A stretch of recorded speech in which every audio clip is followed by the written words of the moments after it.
My name is Ryan Walker, and I have devoted most of my life to cartography. I was born and raised in Montana. At first it seemed like a childhood fascination. I could spend hours poring over old maps, trying to understand how the terrain was formed, where the hunting trails were, and how the courses of rivers changed. Over time, that hobby became a profession, and now I accept offers for all kinds of expeditions. When I got a call from Arkansas with an offer to venture into a little explored section of the Ozark National Forest, I didn't hesitate. The opportunity to uncover new corners of my homeland has always felt special to me. The contract arrived by email. I was required to conduct detailed mapping of a remote area nicknamed Black Canyon by the locals. I had only heard fleeting mentions of it from colleagues, and no one really knew what was going on there. Old reports spoke only of steep cliffs, dangerous whirlpools, and dark gorges that hadn't seen a researcher's foot in ages. That mystery intrigued me. The instructions stated that one had to be prepared for extreme trekking and possible encounters with wild animals. The payment was promised to be generous, and the organization provided equipment and transportation. Soon I arrived in the town of Ozark, a quiet place on the banks of the Arkansas River surrounded by green hills and fields. There, I was greeted by Ben Harper, another cartographer, a very young guy. He looked excited, as if he were expecting a real adventure. I, too, felt an inner tension. Sometimes intuition tells you that something extraordinary is about to happen. In the small organizer's office, we were introduced to two guides, Jake Allen, a stocky man armed with a Remington shotgun, and Luke Mitchell, a calm, focused tracker carrying a Glock. Their experience in hunting and survival inspired confidence. We gathered around a low wooden table to discuss the upcoming route. Maps, printed satellite images, and a checklist of equipment were spread out before us. Jake warned about the increasing bear sightings, and Luke added that there were plenty of coyotes in these woods. I just nodded, knowing that nature always holds surprises. What worried me more was the unknown. Why had this canyon been so poorly studied? And what might have driven previous explorers away? After the meeting, we left the office and went to check our gear. There was no ceremonial moment, just the usual routine, checking tents, backpacks, and photographic equipment. But somewhere deep down, I already felt a growing sense of unease. We were about to enter the darkest part of the Ozark National Forest, and I had no idea what our way back would be like. The next day, we were scheduled for a helicopter drop-off at a remote section of the forest. Such flights aren't cheap, but they save an enormous amount of time. We loaded our equipment, tents, radios, GPS receivers, camping supplies, and cartography tools, and took our seats in the noisy cabin. We took off early in the morning while the air was still fresh and hadn't yet been heated by the scorching sun. Out the window, I watched the town of Ozark gradually disappear, replaced by endless forests and winding valleys. When the helicopter hovered over the drop-off point, the pilot warned about the challenging terrain. There was virtually no flat ground, and the trees grew close together. However, he managed to find a spot where we could safely land. We jumped onto the damp grass and quickly dragged our equipment so the helicopter could lift off again. The heavy blades spun up, kicking up clouds of dust and debris, and within a minute the helicopter vanished behind the treetops. There we were, just the four of us in the middle of a canyon, cut off from civilization. At first glance, the area didn't look threatening. Lush greenery everywhere, tall cedars, oaks, pines, enormous boulders that had tumbled down the slopes. But after only a few steps, the humid air struck my face with a heat uncharacteristic for this time of year. It felt as if we had entered another climatic zone. My GPS indicated high humidity, and Ben noted that within 5 minutes his t-shirt was clinging to his body. We chose a relatively flat spot by the bank of a shallow stream to set up camp. While Jake and Luke surveyed the surroundings, Ben and I pitched our tent and set up the topographic equipment. The water in the stream reflected flashes of sunlight, and I decided to take some photographs for the report. Shots of the local flora, stone falls, and rare bird species calling from above the treetops. Everything looked picturesque, but an oppressive silence hung in the air. Even the insects, usually buzzing incessantly, seemed unusually subdued. The evening was deceptively calm. We sat around the campfire, going over the route for the coming days. We were to follow along the stream, then venture deep into the gorge, and finally traverse old Native American trails, according to some rare maps. At one point, the nighttime silence became almost piercing. No birds singing, no insects buzzing, and even the gentle breeze seemed to have frozen. Suddenly, there was a loud crack of dry branches, and I involuntarily jumped. Jake put his hand on his shotgun, and Luke stood up, straining his eyes in the dark. The sound repeated as if something heavy was stepping on twigs. We doused the fire, leaving only smoldering embers so we could better see the shapes of the trees. However, the tangled branches made it impossible to pinpoint the source of the noise. A strange feeling arose, as if someone were watching us. My heart pounded faster than usual. I was accustomed to bears and other forest creatures, but here there was a different kind of energy, one that was more tense and almost hostile. When the cracking finally stopped, we decided to check the camp's perimeter. Jake and Luke took flashlights and their weapons, while I helped Ben stay in the center of our circle so he wouldn't panic. We circled the camp but found no signs of intruders. The ground was soft and damp, with traces of deer or wild boar hooves in some places, but nothing truly alarming, aside from the eerie silence that disrupted the usual chorus of the forest. It seemed as if all living creatures had hidden waiting. Back at the fire we tried to relax, yet the tension lingered. The night was dark, the moon hidden behind clouds, and the thick twilight seemed to wrap around us like a tightening ring. Ben slept fitfully. I could hear him shifting in his sleeping bag with a sigh, and I understood his state.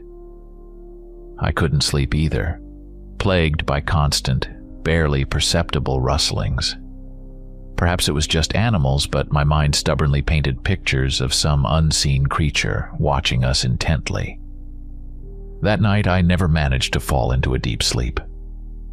No sooner had I closed my eyes than new sounds. Crunching stones, rustling leaves, indistinct shuffling off to the side, awakened me. I tried to convince myself that we were in a forest and that this was normal. Yet fleeting thoughts of something unknown lurking in the canyon's darkness only heightened my anxiety. At dawn, I sprang up in a cold sweat after hearing a strange moan in the distance, realizing I was already awaiting sunrise like a form of salvation. At dawn, we were finally up. A poor night's sleep left us all with red eyes and a somber mood, but we had to continue our work. After a quick breakfast, Jake called me over to one of the trees.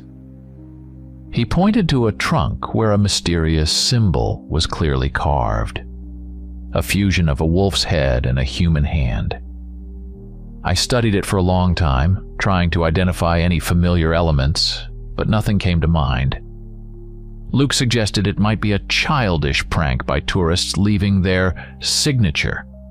Yet it seemed to me that the pattern had been applied with deliberate, precise strokes, rather than in a hurried, careless manner. We continued along the stream, stopping to take measurements and make map markings. The area grew increasingly wild. Rocky outcroppings formed overhanging ledges, and dense underbrush made movement difficult. More than once I felt as though I were being watched, as if someone were hidden behind tree trunks or boulders. Occasionally, a quick-moving shadow would flash among the branches, but whenever I turned to look, there was nothing there. Closer to noon, we came across an injured deer. It lay there, breathing heavily, with blood oozing from a deep wound in its neck. The cut looked like a neat slice made with a sharp blade, not a ragged tear from claws or fangs. The animal appeared to be in agony, but there was nothing we could do to help.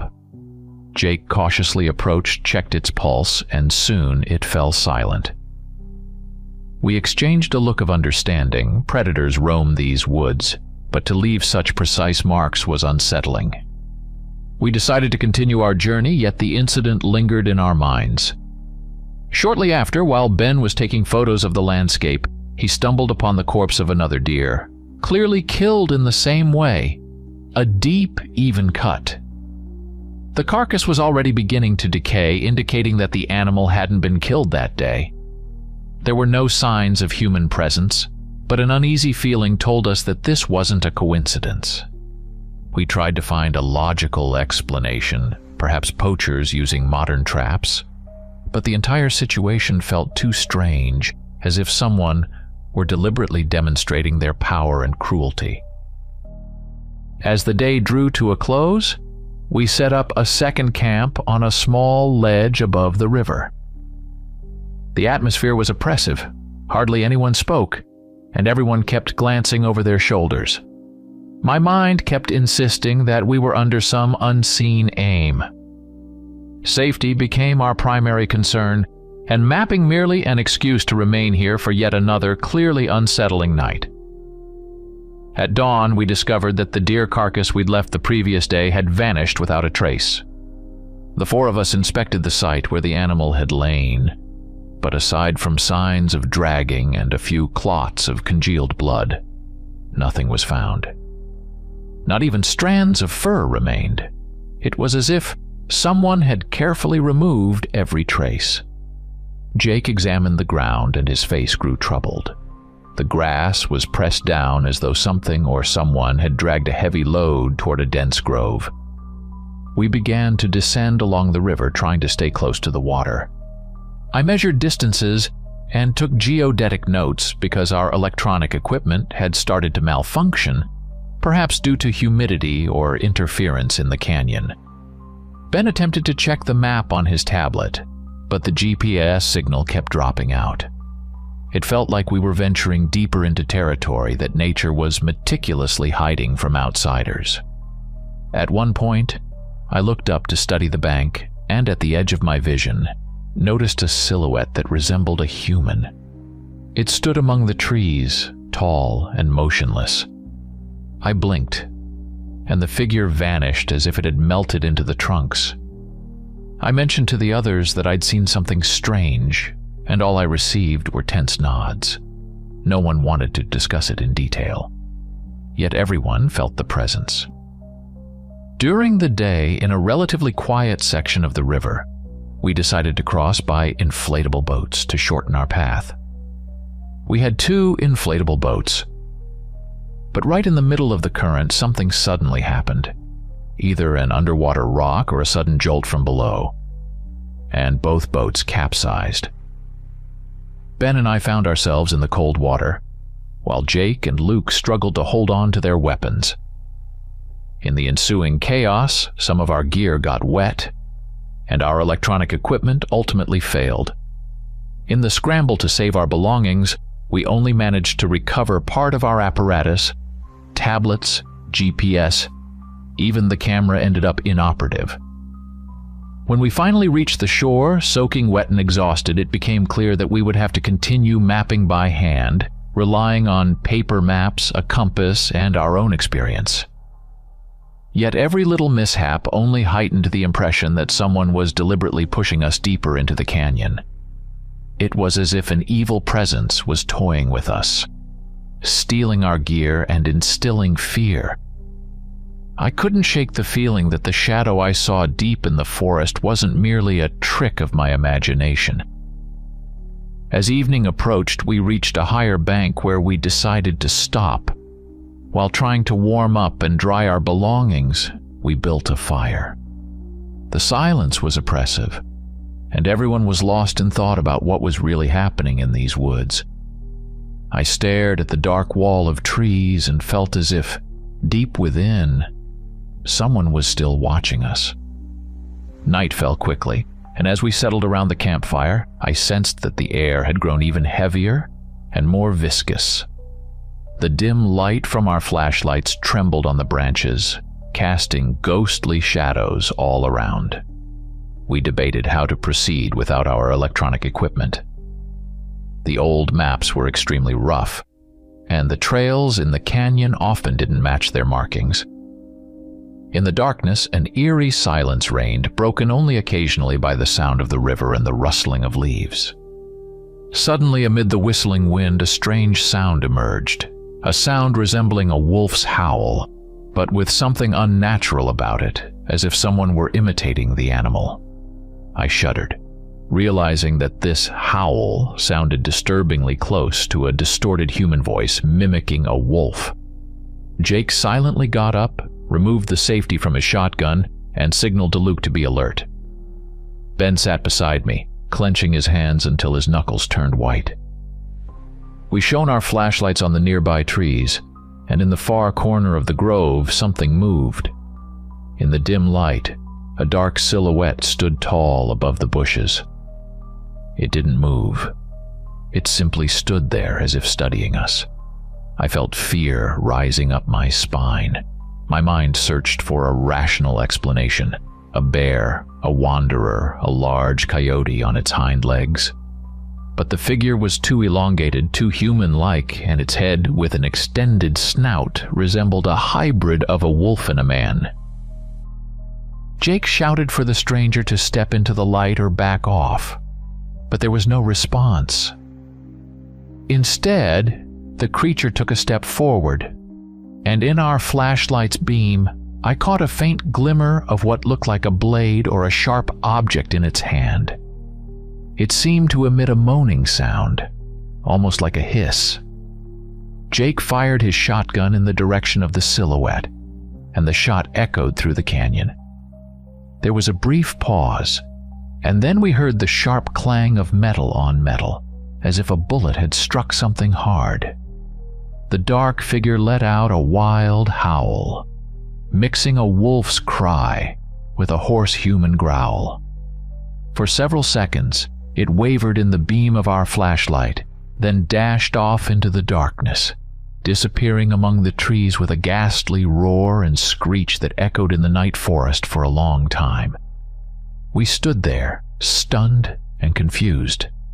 That moment was a turning point. Any doubts about what we had encountered evaporated.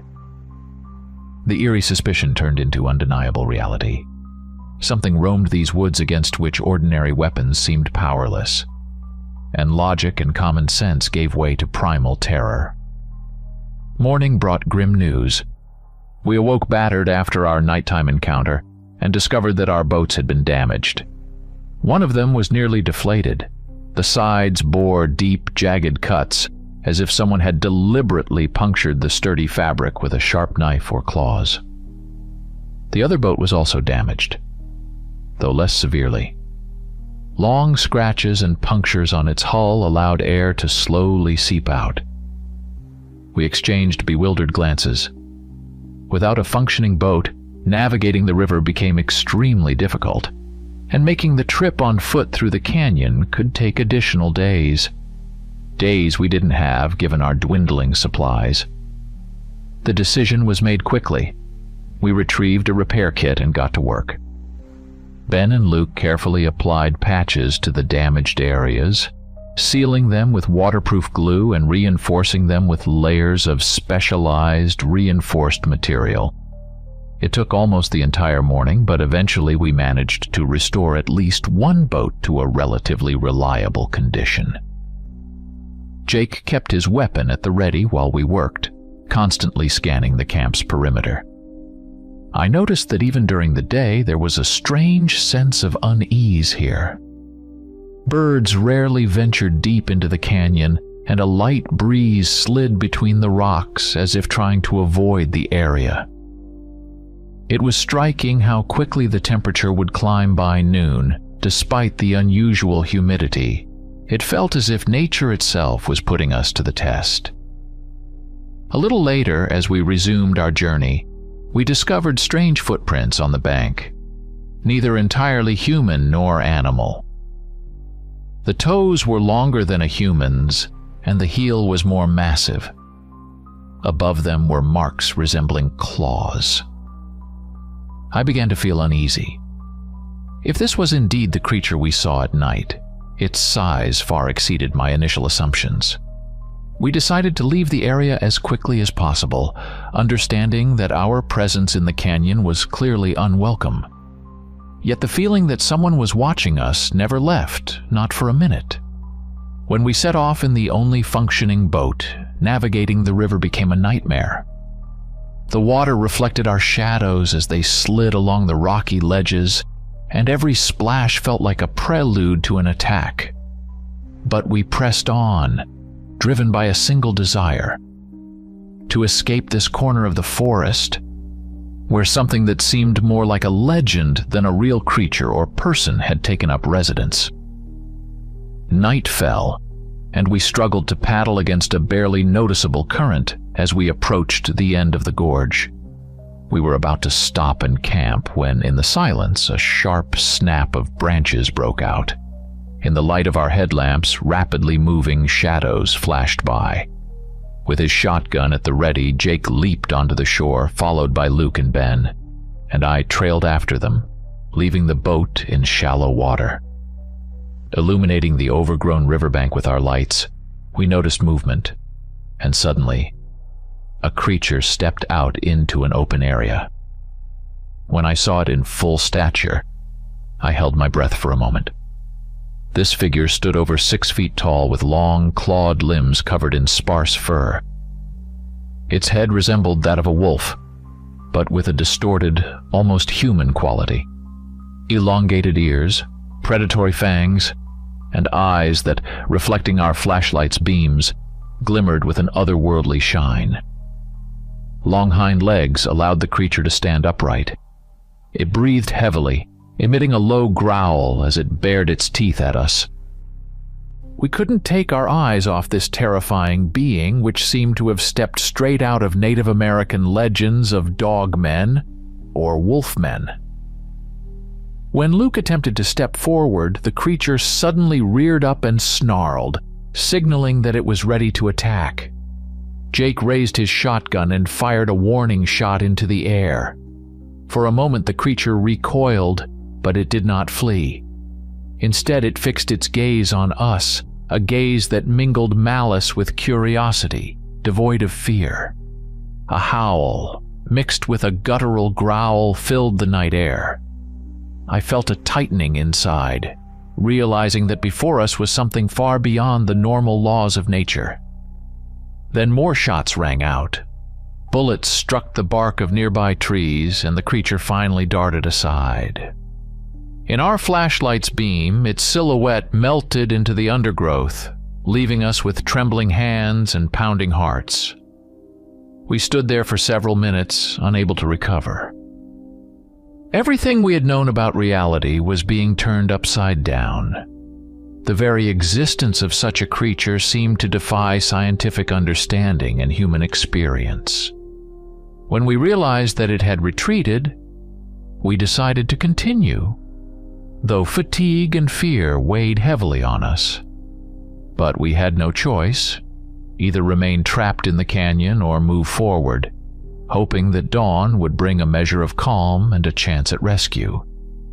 Morning greeted us with a musty fog that covered the river and muted the sounds. We didn't get much rest. As soon as I closed my eyes, images of the night's encounter flooded my mind. Jake and Luke took turns keeping watch by the river with their weapons, while Ben and I dozed near the campfire. At sunrise, we quickly gathered our things and, paddling vigorously, set off downstream in an effort to reach familiar landmarks as soon as possible.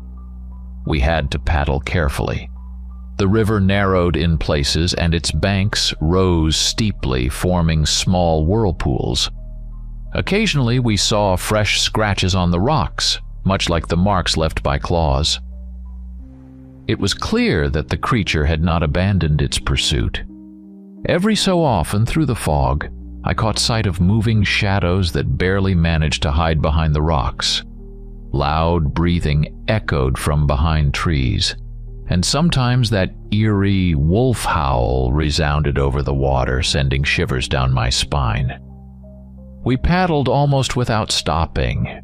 Fear propelled us faster than any danger, and everyone understood that spending another night in this part of the canyon was pure madness. After several hours of strenuous rowing, we reached an area where the forest was more populated and where old trees bore markings from the Forestry Service. Somewhere here must have been the main trail leading to a more developed part of the national forest. But there was no time to relax. The moment we reached a relatively flat shore, I heard a rustling behind us.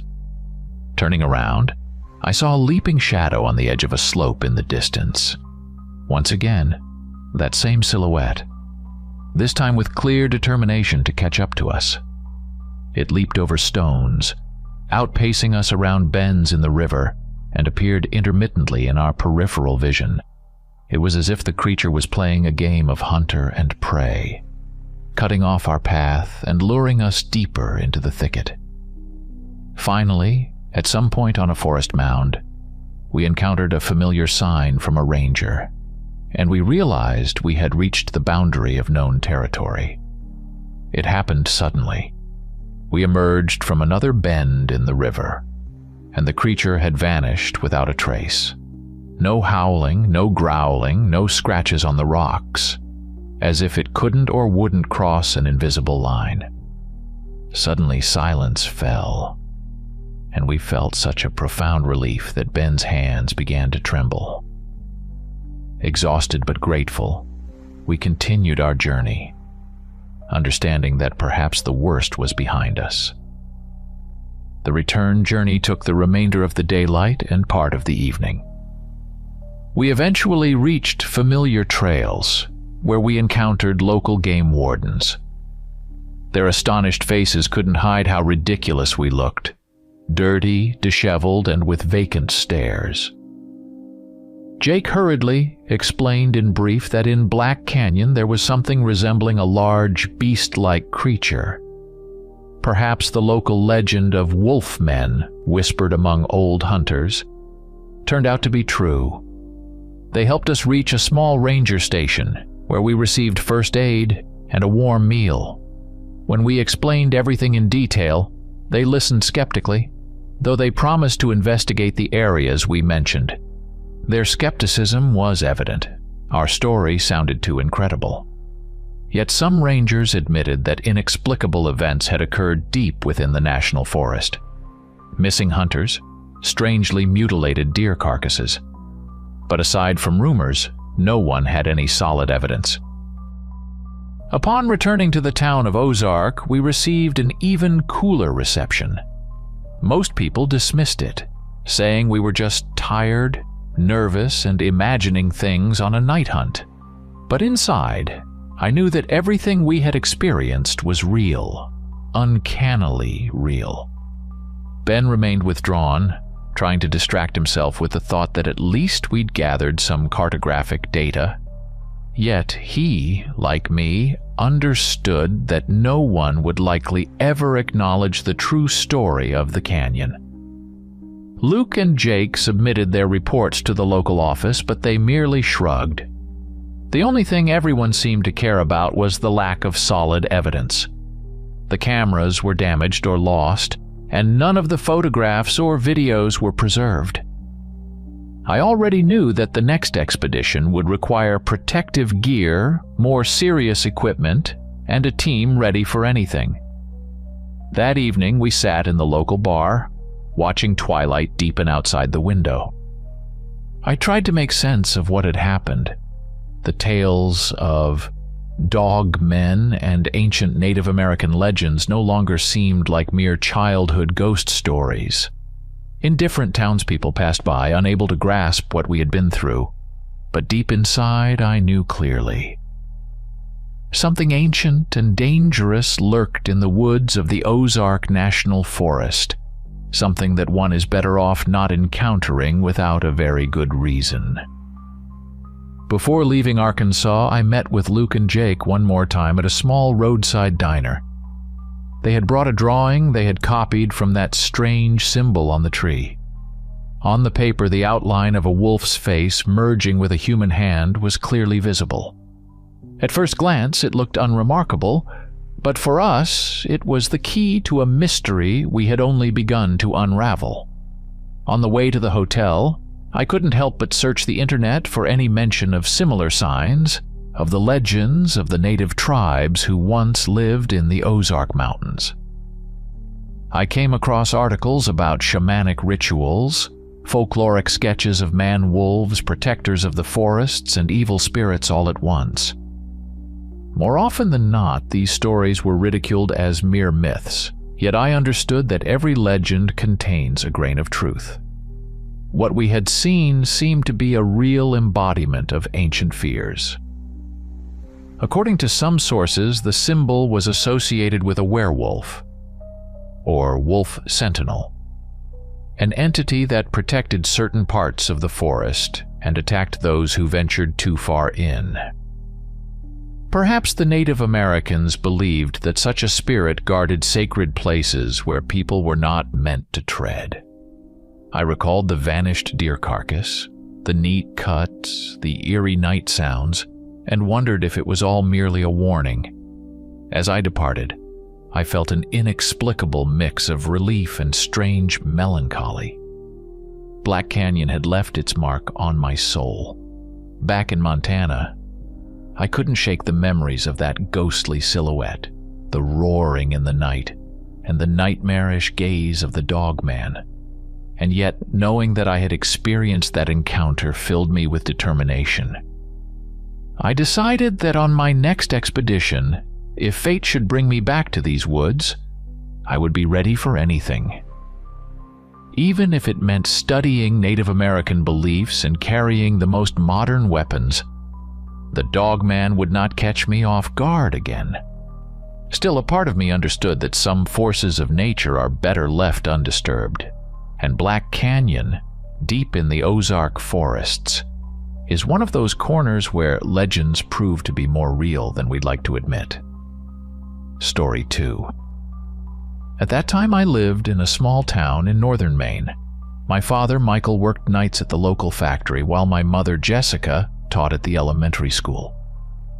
The town was surrounded by dark coniferous forests and tranquil lakes, where one could sometimes hear the voices of wild birds, and at night, the wind moaned among the pine branches. Life here was quiet. The snow lingered for a long time, and people were used to the harsh climate. My 9th birthday was only a few days away, and usually around this time I would help my mom bake cupcakes and decorate the living room with balloons. But on the eve of that important celebration, I woke up with a sore throat and a burning forehead. I was feverish, and everything around me seemed gloomy. My mom stayed at home with me, doing everything she could to ease my discomfort, while my father, having just finished his night shift, barely slept. It felt as though the illness had descended upon me with all its weight. My fever climbed by the evening, and I couldn't eat. Only occasionally did I manage a few sips of water mixed with the bitter-tasting medical syrup. I shivered, even though the heating was set to full, and even my mother, as she gently patted my sweat-soaked forehead, looked uncharacteristically worried.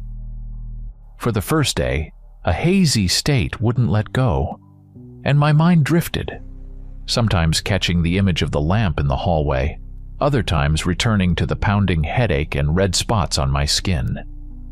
The doctor my mom called said it looked like scarlet fever complicated by strep throat and prescribed bed rest and antibiotics.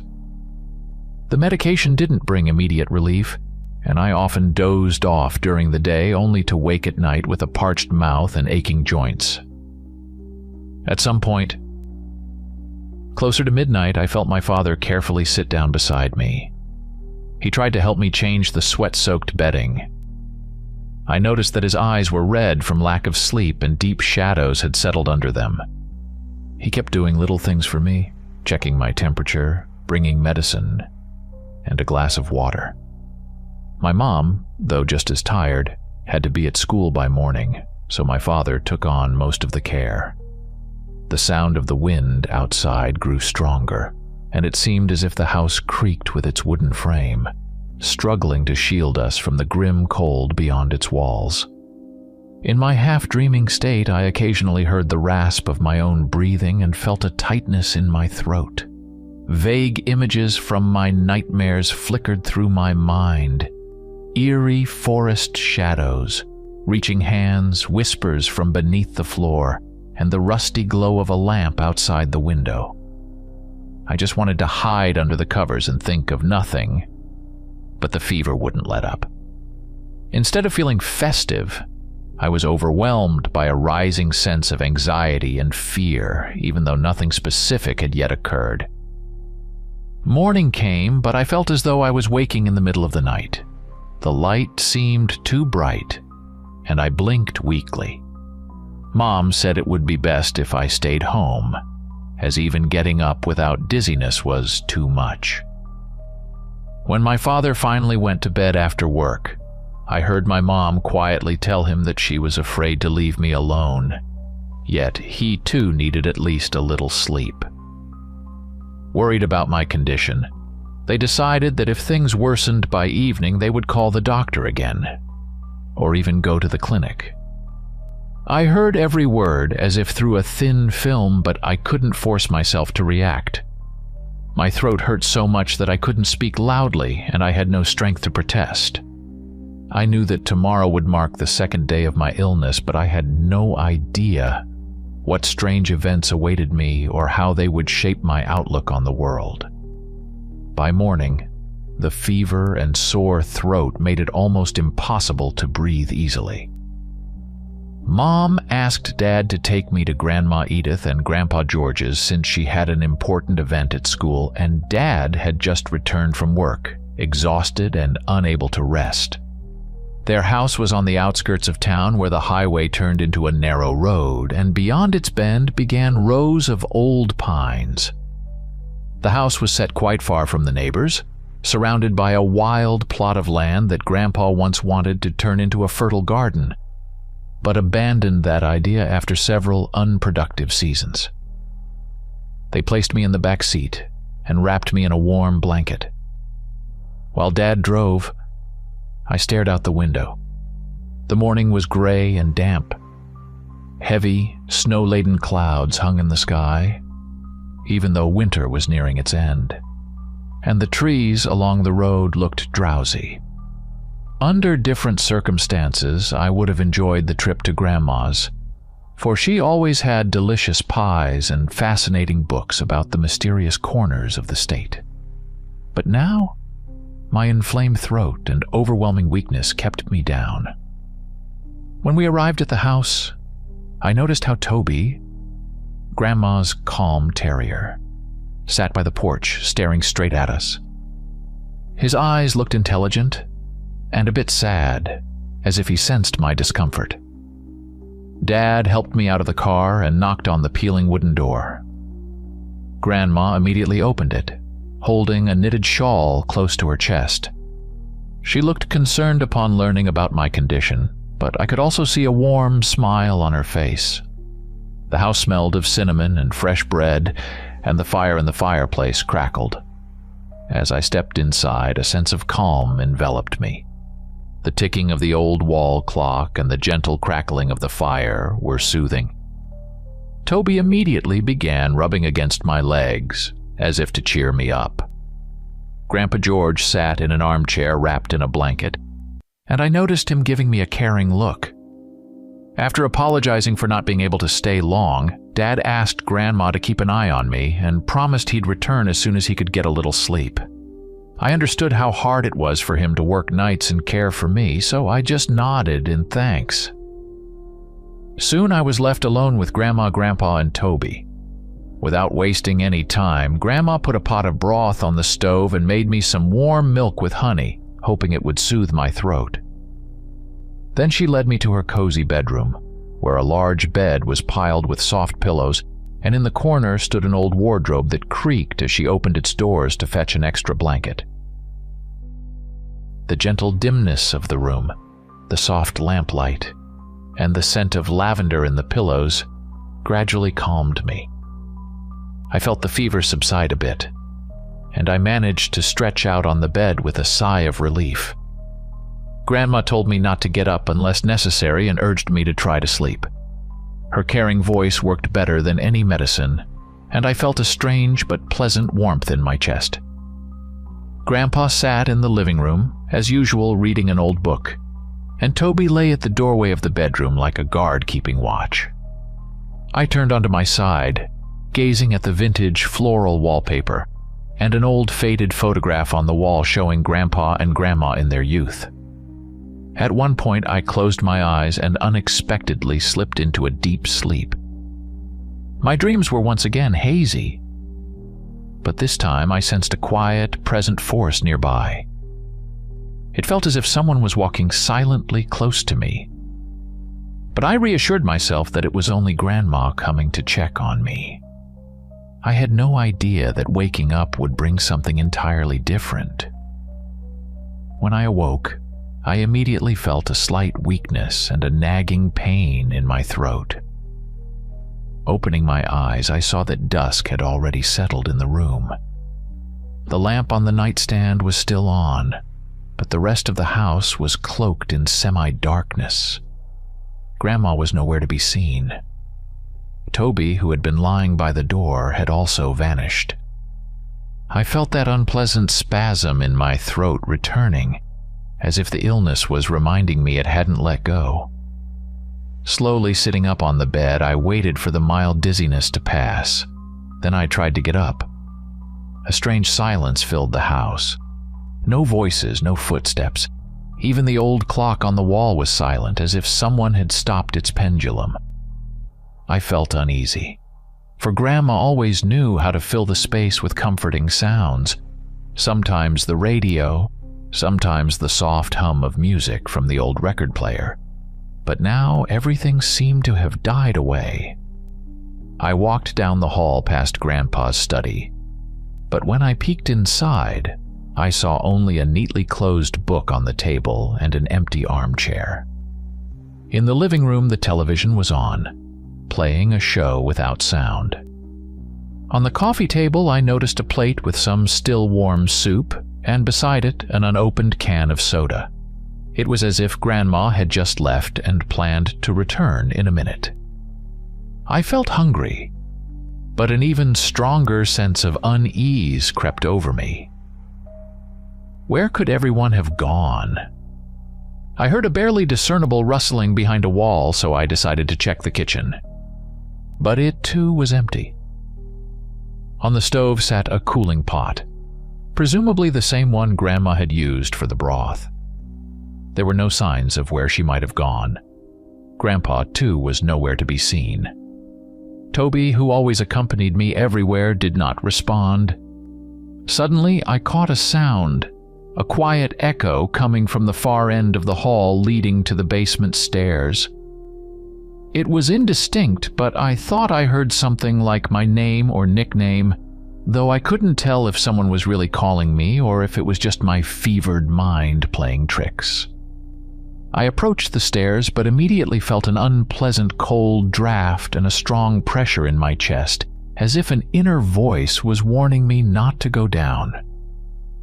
Deciding that Grandma might have stepped out into the yard or gone to a neighbor's, I returned to the living room, trying to calm my fear. I realized that I was too weak to risk running outside and could only hope that someone would return soon. I sat on the sofa, staying close to the lit lamp. Then I suddenly heard a dull knock at the far end of the house, followed by a soft yet distinct female voice calling my name.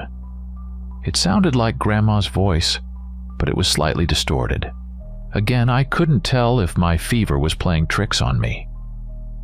Gathering my courage, I decided to check the room from which I thought the voice had come. I walked down the hall and slowly opened the bathroom door. There was no one there. I peered into the empty guest bedroom. Everything was as before. Up in the attic, a watchful light was on, but it too was silent. I began to feel even more frightened, more than I had ever felt when my temperature peaked. The sensation of an uninvited presence was growing, and no matter how hard I tried to reason it away, I could not shake it. Finally, I returned to the living room and saw that the TV had suddenly gone dark, leaving me in half shadow. All that remained was the flickering of the table lamp and the sound of my own rapid breathing. But the most terrifying realization was that the voice I had heard had definitely been calling me even though no one was around. Panic began to tighten in my throat along with another wave of pain. Desperate to escape the feeling of utter emptiness, I tried to call out for Grandma. At first, a weak, husky sound emerged, but I overcame the pain in my throat and called out louder. It felt as though something alien and frightening lurked beyond the walls of the house. Yet the silence inside only deepened, as if closing in around me. Suddenly, I heard a response, a muffled but fairly clear voice. It sounded like Grandma's, as if she were calling for Toby, but this time it seemed to be coming from closer to the front door. I felt relief, thinking that Grandma had indeed returned. But then I noticed that the dog wasn't running happily to greet her. Instead, an eerie emptiness still surrounded the place. When I tried to approach the front door, it seemed as though the voice uttered something else, softer now, but just as insistent. There was a note of cold detachment in it, and a sudden wave of fear gripped me, as if someone was standing behind the door pretending to be Grandma. I stepped back. My throat tightened, and sweat began to stream down my temples. There were no footsteps or knocks to be heard. But now a new, even more chilling sound emerged, a stranger's male voice, almost a whisper, urging me to come closer as if to convince me that only then would I find an answer. That sound made my hands tremble, and I felt my entire body tense, as if all my muscles were frozen. Something inside me warned me not to open the door, no matter how badly I wanted to check who it was. I remembered the stories Dad told about strange happenings in our local woods, about people hearing familiar voices calling them into the darkness only to later be found terribly frightened, or not found at all. I hadn't paid much attention to those tales back then, thinking them mere fancies, but now my own experience urged caution. I retreated deeper into the hall, trying to find a safe place.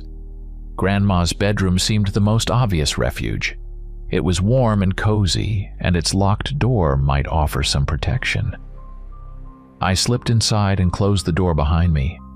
My heart pounded so loudly it drowned out every sound in the house.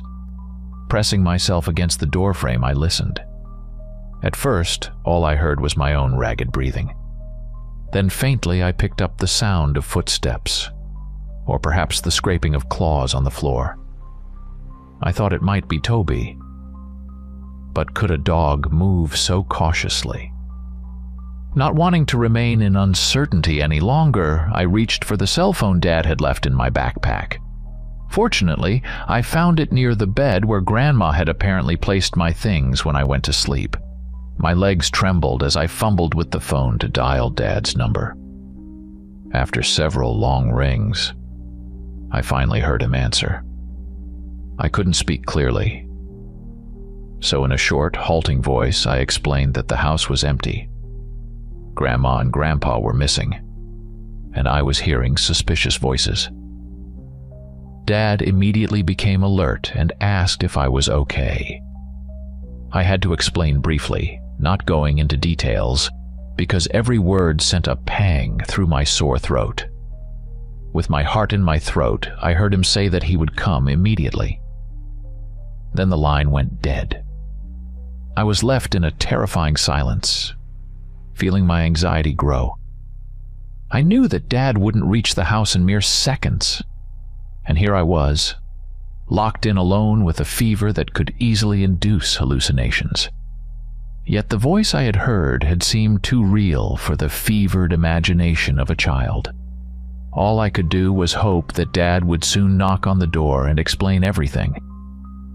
But where were Grandma and Grandpa? And who was that unfamiliar man calling me from the darkness? I sat in the room for several agonizing minutes, hugging my knees and trying to steady my trembling.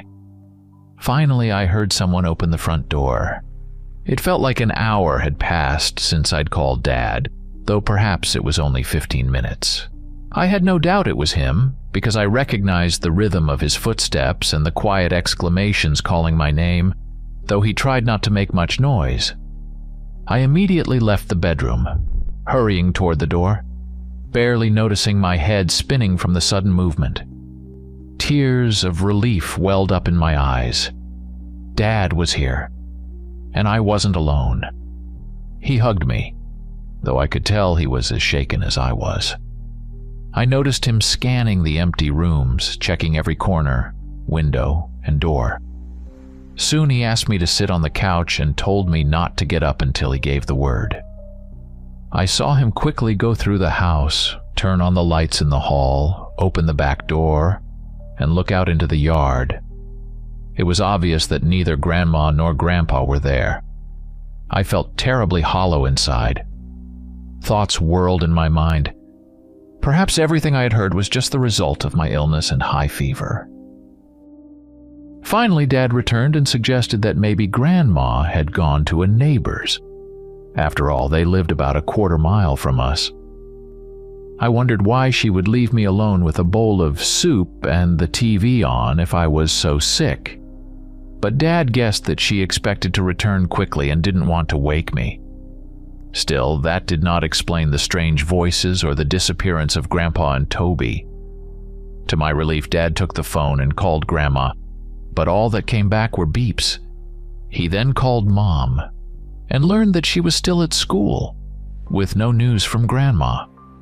Hearing Mom's anxious questions on the phone, I felt an overwhelming weariness and another wave of throat pain.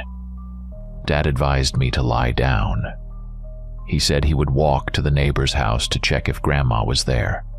Once he left, I was alone on the couch, and in the silence my thoughts drifted back to that mysterious male voice ordering me to come to the door. I didn't want to remember such things. They frightened me even more. To distract myself, I turned off the TV, figuring that the eerie flickering of the screen only added to the oppressive feeling. I lay there for several minutes, staring at the ceiling, when suddenly I heard the front door open again. I was about to get up to meet Dad when I saw that Grandma had returned, apologizing for her absence. It turned out she had indeed gone to the neighbors, who had asked her for help picking up some medicine for a sudden migraine. Grandpa, having heard that she was leaving, had decided to take Toby for a walk. When Grandma and Grandpa met on the road, they agreed to return together. But Grandpa had been delayed briefly when stopping at a gas station at the fork in the road. That's why Grandma had come back a little earlier. I sat there, stunned that it all ended so mundanely. Dad looked relieved, though he was clearly upset with Grandma for leaving without warning. I was surrounded by care, offered a warm drink, and reassured that my fears were nothing more than fever-induced nightmares. In the end, I let them convince me that I must have misheard and that the strange male voice was merely a product of the heat and fright. Still, deep down, I felt that something was off. The sense of an alien presence had been too vivid. But I didn't say anything, afraid of appearing like a scared child. Years later, I would often recall that winter evening. Now, as a teenager, I tried to explain what had happened with logic, chalking it up to fever and painful hallucinations. However, over time, new details crept into my memories, further reinforcing the feeling that I had encountered not a dream, but something truly sinister. Once I grew older and stronger, I no longer feared discussing it with Grandpa George, for I suspected he knew something about it that he preferred to keep silent. One day, while sitting on the swings in the yard with Grandpa during a warm summer afternoon when the air smelled of resin and wildflowers, I decided to mention that long-ago incident with the voices. Grandpa paused, staring at the treetops, and then quietly said that in our woods there were old rumors about beings capable of imitating human voices. He didn't name them, but he mentioned that some of his friends in their youth claimed to have heard these entities calling out to them at night in the voices of their relatives. I suddenly remembered all my sensations: the unearthly presence, the strange male voice, and the whisper that implored me to open the door. Grandpa confessed that he, too, had experienced something similar. On some nights he would hear someone calling Grandma's name even though she slept soundly beside him, and that's when he began to realize that the source of the call lay somewhere outside the window. His revelations both alarmed and reassured me. I wasn't going crazy. He explained that he never quite understood the nature of these beings. Perhaps it was just the wind in the pines capable of deceiving one's hearing, or maybe there really was something sinister lurking in the twilight woods of Maine. He asked me to keep it a secret and not to disturb Grandma, who had never heard anything like it. Grandpa believed that extra anxiety might bring her suffering. At that moment, I realized that we both were keeping the same secret. Years ago, when I was an 8-year-old boy, I had once been foolish enough to believe that the calling voice belonged to Grandma. I was lucky that I resisted the urge to open the door. Had I done so, the consequences might have been far more dreadful. Now I'm no longer that weak child, but Grandpa's advice has stayed with me forever. He said that you should never respond to a call, even if the voice sounds painfully familiar. That's how he lived for many years in that remote corner of Maine, ignoring any strange sounds in the night. In his words, one must never allow a call to lure you to where someone's ill will awaits you. The eve of my 9th birthday is long past now, but sometimes when I visit Grandma and Grandpa in the evenings, I still hear the wind rustling and pine branches creaking in the distance. Sometimes this clamor seems to form something resembling my name. Each time, a deep, unbidden fear tightens inside me and my heart begins to beat faster. However, I've learned the lesson. Never trust anyone calling from the darkness, and don't open the door unless you're sure no stranger is behind it. I'll never forget what Grandpa told me one last time when we discussed the matter in private. If you ever hear a familiar voice whispering through the night wind, first make sure that there isn't an actual person with that same voice nearby. Otherwise, what is calling you may be far more dangerous than a mere stray draft, and then nothing can save you from an encounter with one who wishes to lead you into a world full of grim secrets and silent phantoms.